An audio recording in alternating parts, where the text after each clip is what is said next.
Dear all, I, Dr. Sachin Kadam, Chief Technology Officer of Advanced Cells Group, welcome you to this webinar on dental stem cells. The title of my talk is Tooth Fairy, a new paradigm shift by stem cells. Until now, we have seen mostly webinars on therapeutic basis. However, this topic will be more focused on research as dental tooth stem cells are still in niche conditions and the application of dental stem cells is not yet in the therapeutic purview. So, why tooth fairy and what is the connection of tooth fairy for stem cells? Our grandmom and mom have told us that story of tooth fairy and uh, the day we start losing our first milk tooth, we all know that the tooth which is fallen, we have to put it safely under the pillow. Tooth fairy visit us in night and took the tooth that we have kept safely. Once she gets the tooth, she rewards the kid with money and appreciation later. So, why this reward against the fallen tooth, which is not useful for us? So, let's find out the reason why.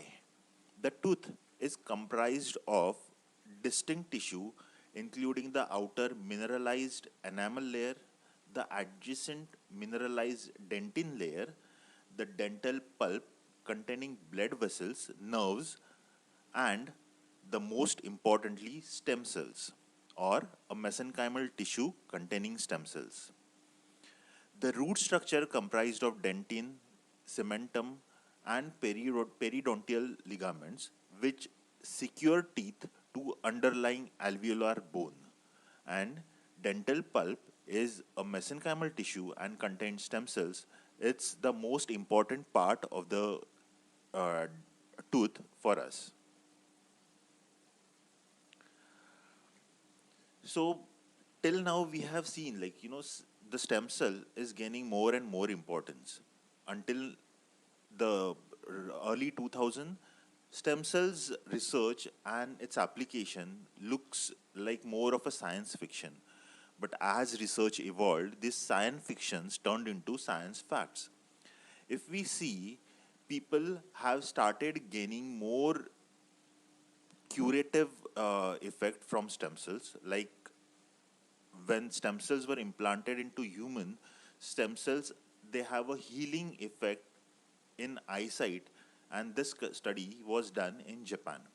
The lady who had received the stem cells for eye related disorders could regain her vision. Stem cells given to elderly mice are somehow shown that there is a reverse of aging.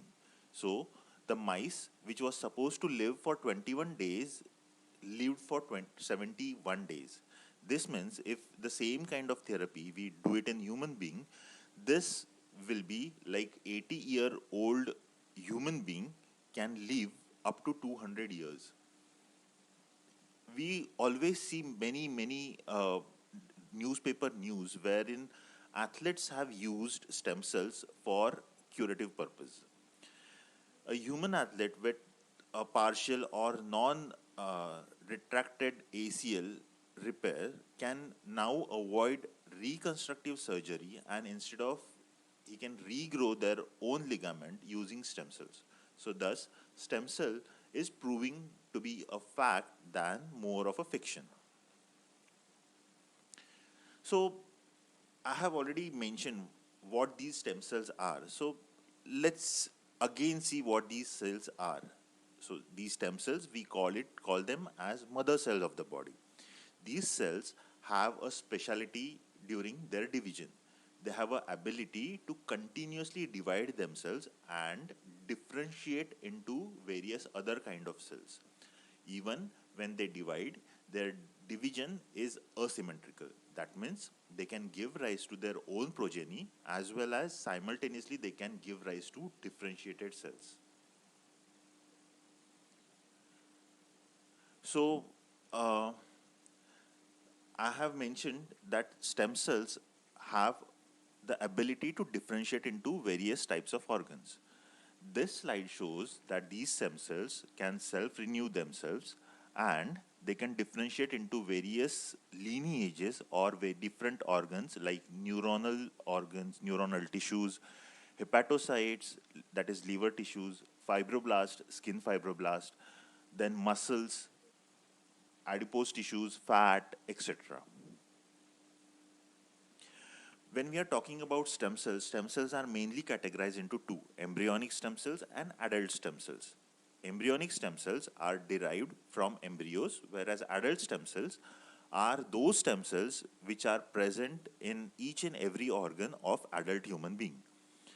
There is another category called extra embryonic stem cells, which is also related to adult stem cells, but it's more towards embryonic stem cells, and then thus I have differentiated them from adult stem cells.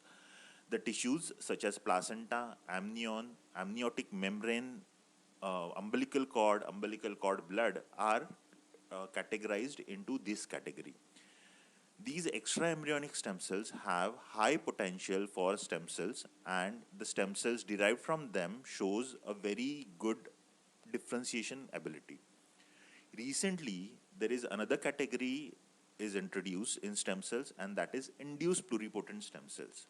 These induced pluripotent stem cells are nothing but fully differentiated stem cells, fully differentiated body cells can get converted into stem cell like cells by engineering these fully differentiated cells. So when we are talking about stem cells, the stem cells differentiation decides what type of cell or a property these cells have. These properties are called totipotent, pluripotent, multipotent, and unipotent. Wherein totipotent means the cells or stem cells derived from embryo or zygote can give rise to any type of cells in our body. The extra embryonic cells are pluripotent in nature. That means these cells can give rise to almost all type of cells apart from embryo. Then there is something called multipotent stem cells. Usually the adult stem cells or tissue residing stem cells are multipotent in nature. That means they can give rise to six to seven types of tissues or lineages. Then there is a last category called unipotent stem cells, wherein they can give rise to only one type of stem cells. Generally, blood derived progenitor cells are unipotent in nature. As I have already mentioned, stem cells are present in each and every organ of adult human being. So, these stem cells can be found in hair follicle, placenta, blood, bone marrow, umbilical cord, adipose tissue, and now even stem cells have been isolated from dental pulp. The dental pulp from the healthy teeth of young individual have a distinguished characteristic than that of aged dental pulp, and that's why I think the tooth fairy wants a decidual teeth or a milk teeth for her purposes. So these young tooth or young teeth have a stem cells which secretes large amount of exosome, indicating these cells are very good in cell-free therapies. Their morphology is very healthy, and these cells shows a multipotent differentiation capacity. Whereas in case of adult stem cells, the exosome secretion is less, hence these stem cells are less uh, uh, useful in case of therapeutic purposes. Even their morphology is not that healthy as compared to the young tooth. So why this happens? Like if we see this slide, when there is a baby, the baby has 100% pool of stem cells in its residing organs or every organs. When the baby grow 18 years of age, almost 40% of stem cells remain active. Other stem cells went into quiescent or silent phase. As age progresses, like if we can see that at the age of 60 or more, only 5% stem cells are active in nature than that of the baby. Hence, the age has an effect on stem cells, and thus the stem cells isolated from baby, they are more effective, more they have more differentiation capacity, and they can be used more rigorously or actively in case of therapeutic purposes. So when we are talking about aging, this aging could be biological aging or a physical aging. Biological aging is a natural aging, whereas physiological aging is the aging due to environmental effect like stress, exposure to toxins, malnutrition, pollution. These kind of uh, toxins or environmental changes can create a can alter the genetic factors, or there are possibilities that these genetic alteration could lead to a genetic disorders and give rise to a rapid aging, which is a physiological aging. We have a potential to reverse or stop this physiological aging. Even biological aging can be stopped using stem cells. Now look at this slide. The red dot are considered as a young and active stem cells. The purple one are silent stem cells, and the purple with a cross are apoptotic or dying stem cells. So as we age, these apoptotic or dying cells increased in their number, whereas the active young stem cells decreased in their number, and even their activity reduces. So I have changed their shape from round to a star shape. So these stem cells, when entered into a old phase, they are again their capacity decreases, the dying cells increases, even the silent cells also increases. Hence, the stress or aging can give rise to these various kind of effect. If we see the stem cell research all across the globe, the statistics shows that scientists are working on various diseases and trying to find a cure with the stem cells for these diseases. If we see, the maximum research is going on cardiovascular diseases, that is heart diseases, autoimmune diseases, osteoarthritis, liver diseases, etc. When we are talking about the potential application of stem cells can be used to cure any diseases. Although many diseases is still under rigorous study under the scientist vision, these cells can cure baldness, blindness, deafness, lung diseases, liver diseases, even genetic diseases, diabetes. Also, these diseases can help into curing of macular dystrophy, ALS, neurological disorders, spinal injury, etc. If we see the global purview of stem cell research, there are clinical trials going on each and every part of the world. These clinical trials are now mandatory before we give a stem cell therapy. And if we see, the United States of America is conducting a maximum number of clinical trials. However, India is also not far behind. We are also trying to catch the developed world for stem cell research and clinical trials. So when we are talking about stem cell therapy, how this stem cell therapy is done, I have already informed you that stem cell therapy is like we collect the tissue, isolate the stem cells, that is, we process the tissue, and isolated cells are then given back to patients. So these cell infusion is of two types, autologous or allogenic. In case of autologous, we are using patient's own tissue to isolate stem cells. So these tissues can be bone marrow or adipose tissue to isolate the stem cells. Then we process these stem cells and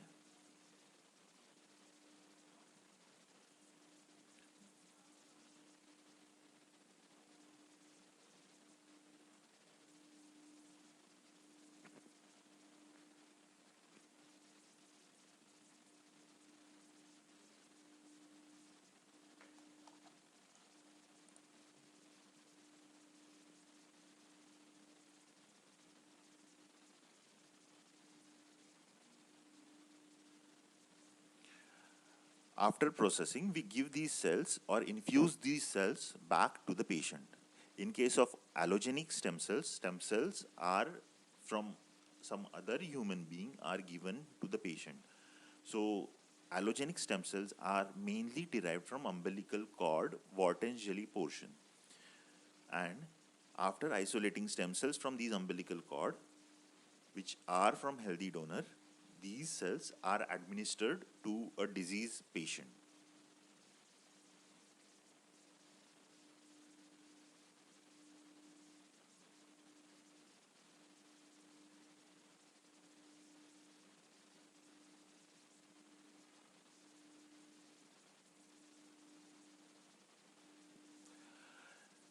So when we administer these stem cells to any patient, there are two types of route of administration or delivery of these cells into patient.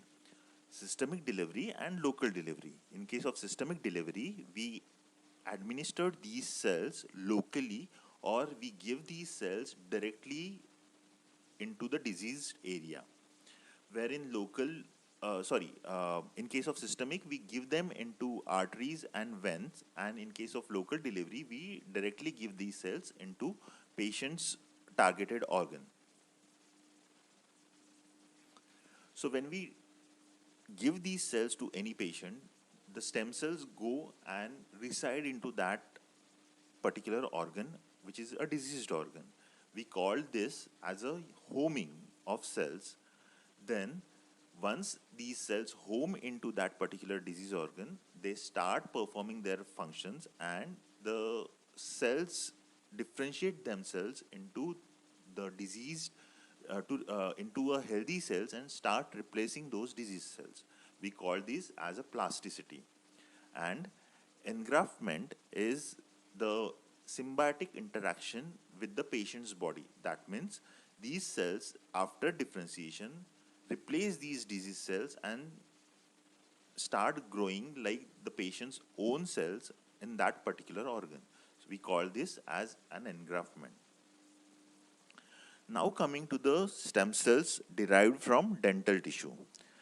Stem cell population can be isolated from different tissues of the oral and maxillofacial region.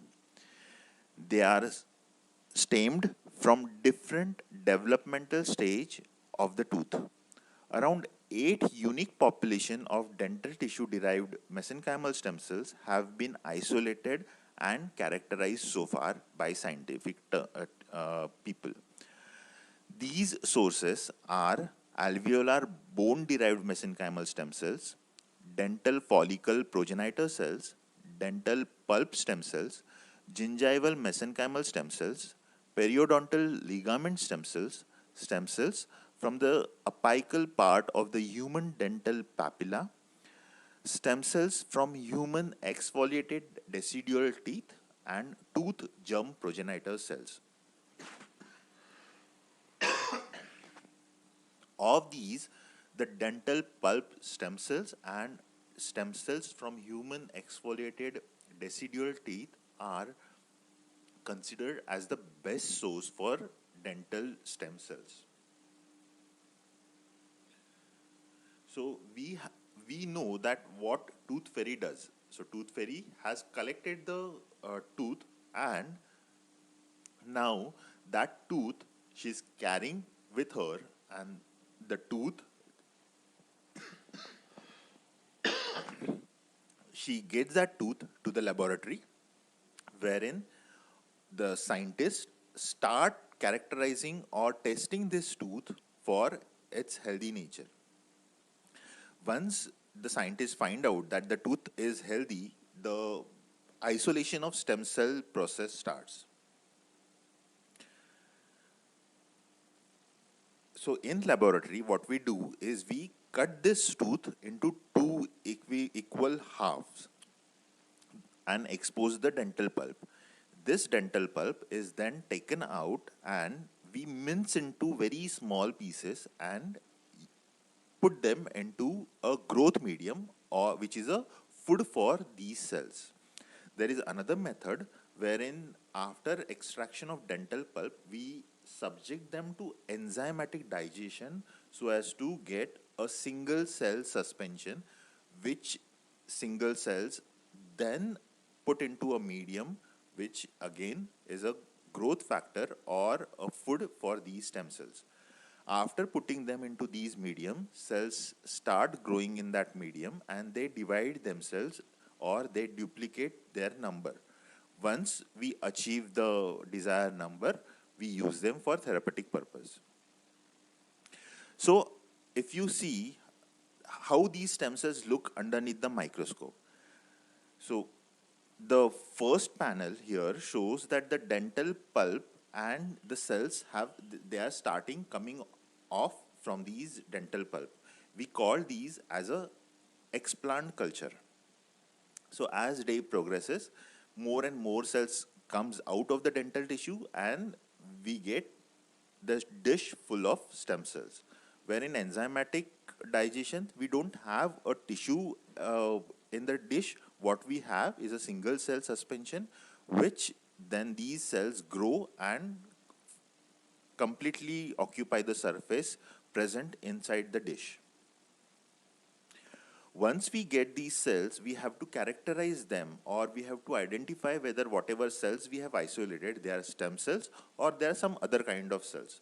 So in laboratory, scientists or we perform few tests to identify these stem cells.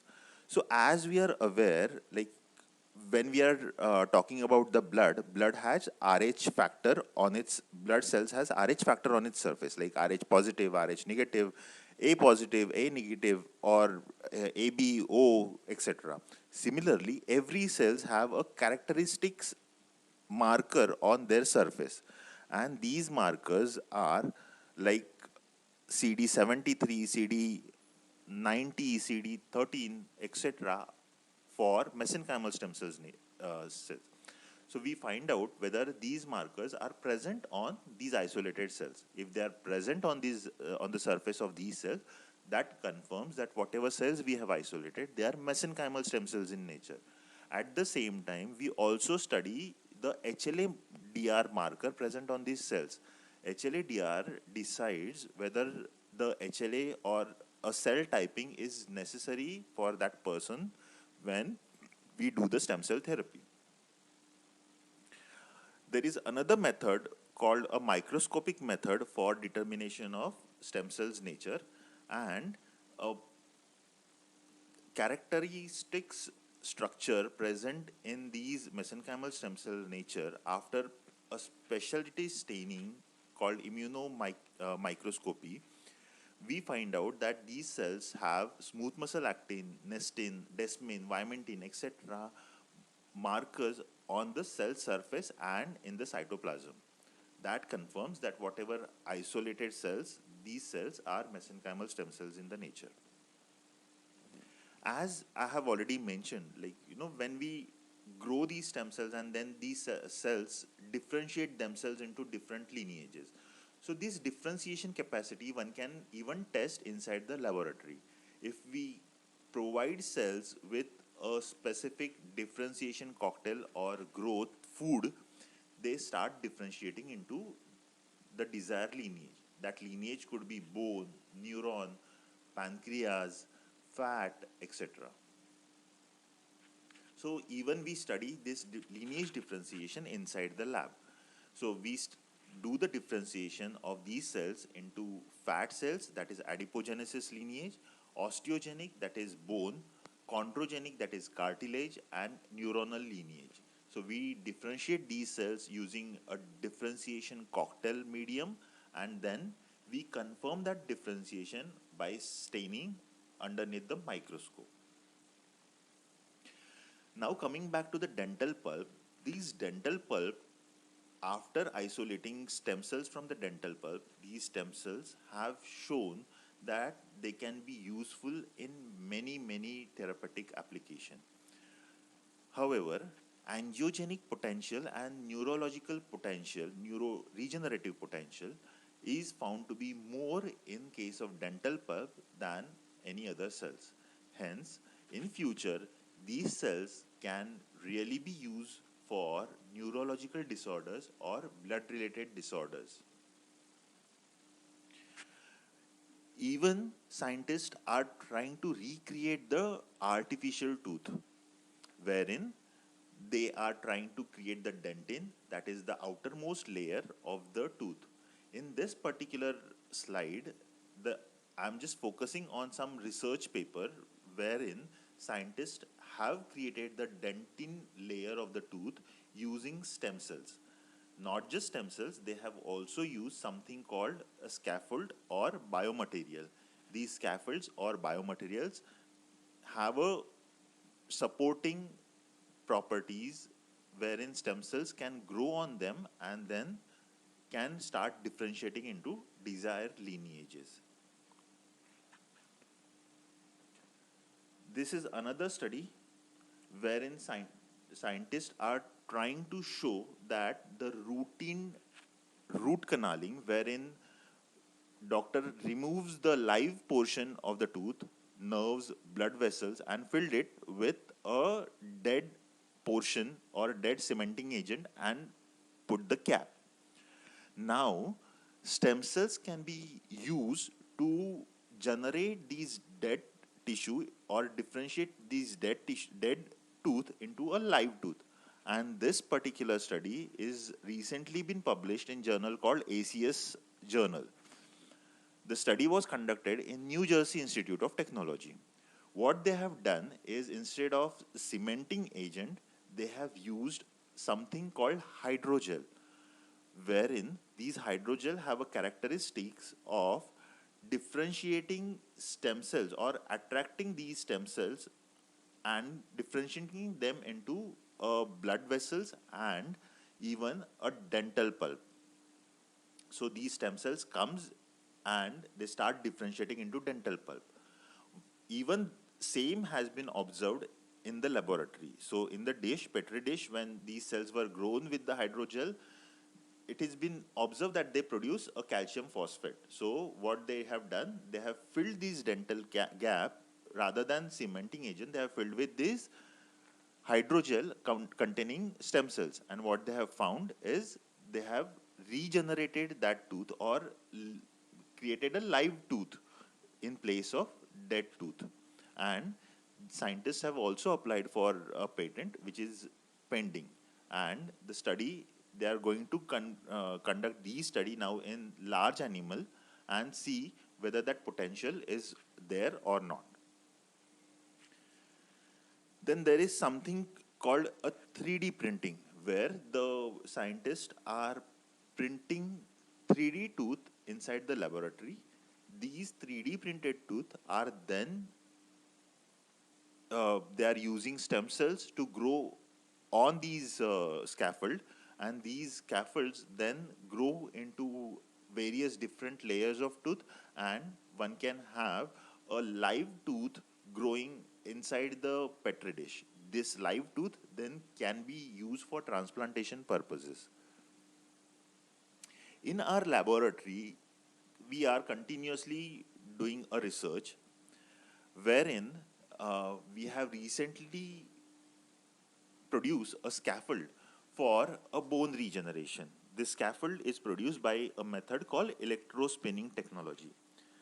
This scaffold is natural in nature and has ability to differentiate stem cells into bone tissue lineage once we seed them on the surface of these scaffolds. Not just bone, they can convert themselves into cartilage depending on the surrounding tissue.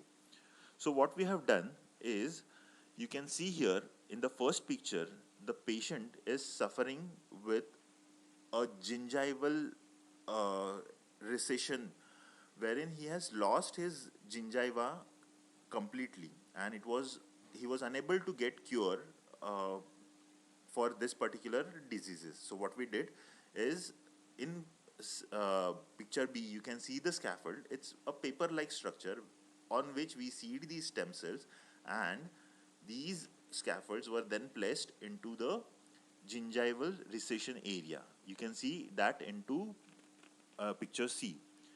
Picture D shows that uh, scaffold was placed properly, and then the wound was sutured.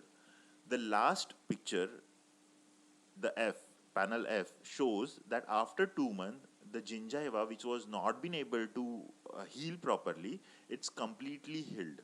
So there are possibilities that not just tooth, even the maxillofacial surgeon can also be beneficial, or they can find the cure for various dental elements. However, the scientists have found there is a limitation in case of dental stem cells, and that those limitations could be dental pulp stem cells or exfoliated decidual tooth stem cells.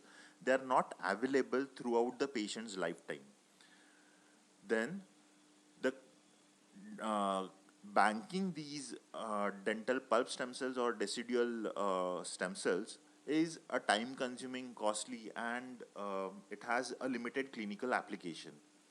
However, the stem cell applications of dental pulp is still in a niche area. It has not reached to a human as of now. Hence, optimization of cell number, route of cell delivery is still a big question.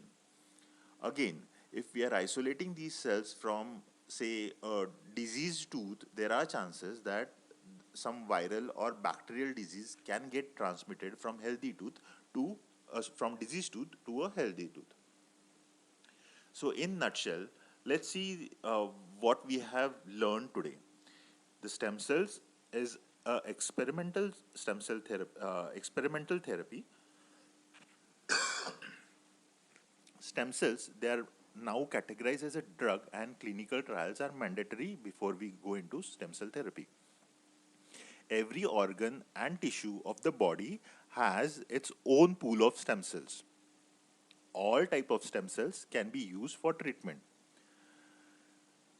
The dental stem cells are mesenchymal stem cells in nature, and there are total 8 different sources of stem cells present in dental tissue. Dental stem cells can be used to treat various diseases. Dental stem cells, along with biomaterial or scaffold, can mimic the natural tooth, which can be used for tooth replacement. So, I would like to end with my regular slide. Advanced Cells Group, and these are various branches we have. Each branch deals with a different type of disease or a research area. If you want to know more about Advanced Cells, please do visit our websites www.advancedcells.com. You can find us at Noida, NCR, which is in India. Thank you. If you have any questions, the session is open for question answers.